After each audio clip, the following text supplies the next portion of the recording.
कहानी उन आम घरों की है जहां खाने वाले तो कई, लेकिन कमाने वाला एक मर्द ही होता है। बावजूद इसके उससे उम्मीदें कम नहीं होती। देखिए जी, सामने वाले वर्मा जी कैसी अच्छी तरह से सफाई करते हैं छुट्टी वाले दिन अपने घर की, और एक आप हैं। अरे यार, उनके पास कार है, ऑफिस पास में है और हफ्ते में 2 दिन की छुट्टी होती है, तो फर्क तो पड़ता है ना। मेरी तो शादी ही गलत हो गई।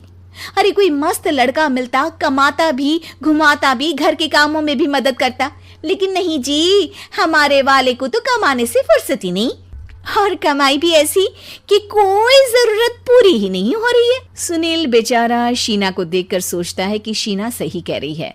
देखने में सुंदर है, घर का सारा काम कर लेती है, उसे तो कोई भी अच्छा लड़का मिल सकता था। क्या सोच रहे हैं? भागने का इरादा तो नहीं है?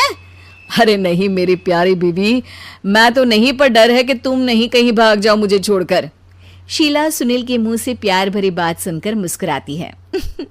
आप भी ना। सुनील एक दिन ऑफिस से घर आता है कि तभी शीना कहती है, सुनिए जी, वो मेरी सहेली आई थी, सारा दिन वो लोग यहीं थे, अब जा रही थी तो मैंने कहा नहीं नहीं, मेरे पति छोड़ आएंगे ना तुम्हें, तो रोक लिया मैंने।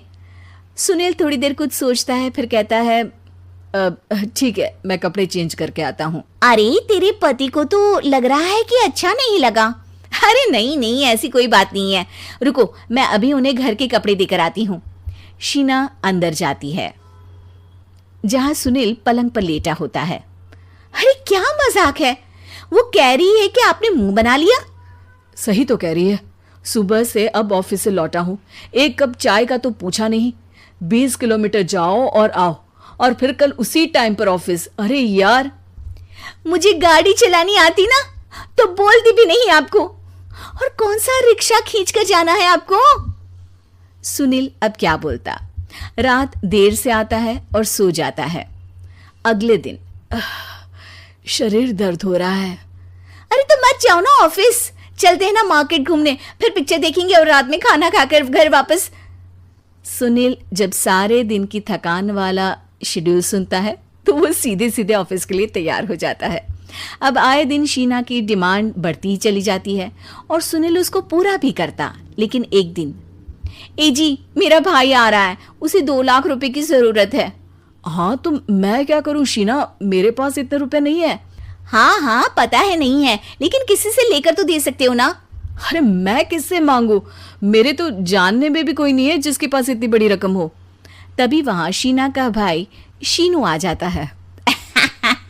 जीजा जी कैसे हैं आप? अब मैं ठीक हूँ शीनू, अचानक इतनी बड़ी रकम की जरूरत कैसे पड़ गई? अरे जीजा जी, वो बिजनेस शुरू किया ना, तो उसके लिए पैसे की जरूरत है, काफी हो चुका है, थोड़ा पैसा बचता है तो मैंने सोचा आपसे ले लूं। अब देखो मेरे ऑफिस में कुछ लोग हैं जिनकी सेविंग अच्छी है, मैं उन लोगों से बात करके देखता हूँ। सुनील ऑफिस से किसी से पैसे लेकर शीना को दे देता है। शीना वो पैसा भाई को दे देती है। 2 महीने बाद, अरे यार शीना, वो ऑफिस वाला आदमी अपने पैसे मांग रहा है, कैसे दूं? अपने भाई से बोलो ना पैसे दे दे। अरे हाँ हाँ दे देगा, कहाँ भागा जा रहा है, आप उनको बोल दो कि दे देंगे। थोड़े दिन बाद, शीना वो आदमी मुझसे आज भी पैसे मांग रहा था यार, मैं तंग आ गया हूँ, ऑफिस जाते ही सामने उसका चेहरा दिखता है, क्या बोलूं, बार बार पैसे मांगता है। अच्छा मैं शीनू को फोन लगाती हूँ, बात करके देखती हूँ। शीना भाई को फोन करती है लेकिन वो फोन उठाता ही नहीं। लगता है भाई कहीं ऐसी जगह है जहाँ नेटवर्क की समस्या होगी। सुनील अगले दिन दोपहर को ही घर आ जाता है। उसका चेहरा उतरा और परेशान सा होता है। वो रोने लगता है।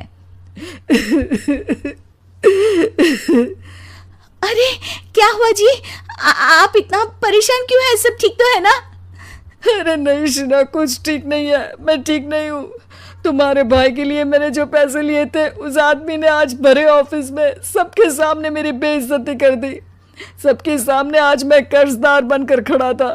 मैंने हर वो प्रयास किया घर चलाने के लिए जो मैं कर सकता था, लेकिन अब नहीं होगा। वो फिर रोने लगता है। अरे आप तो औरतों की तरह रो रहे हैं, मर्द हैं आप। क्यों, आदमी के सीने में दिल नहीं होता, या फिर वो इंसान नहीं मशीन होता है? अरे मैं थक चुका हूँ शीना, तुम समझती क्यों नहीं? मैं भी शारीरिक और मानसिक रूप से थकता हूँ, मैं भी आराम करना चाहता हूँ, सुकून चाहता हूँ। मैं अब कुछ नहीं कर सकता। कुछ नहीं। वो बैठ जाता है। शीना पति को हैरान परेशान देखकर चुप हो जाती है। अगले दिन, सुनिए, ये लीजिए 2 लाख रुपये, उस आदमी को दे दीजिए और बोल दीजिए कि आज के बाद किसी को पैसे के लिए बेइज्जत ना करे। सुनील पैसे देखकर राहत की सांस लेता है। अरे शीना, तुमने तो मेरा बहुत बड़ा काम कर दिया। अब मैं शान से ऑफिस जा सकता हूँ। लेकिन ये पैसे आए कहाँ से? ये पैसे मैंने अपने गहनों को गिरवी रख कर लिया है। तुम ठीक रहो, निश्चिंत रहो, मैं बस यही चाहती हूँ। मुझे माफ़ करना, पर अब मैं समझ चुकी हूँ कि मर्द को भी दर्द होता है।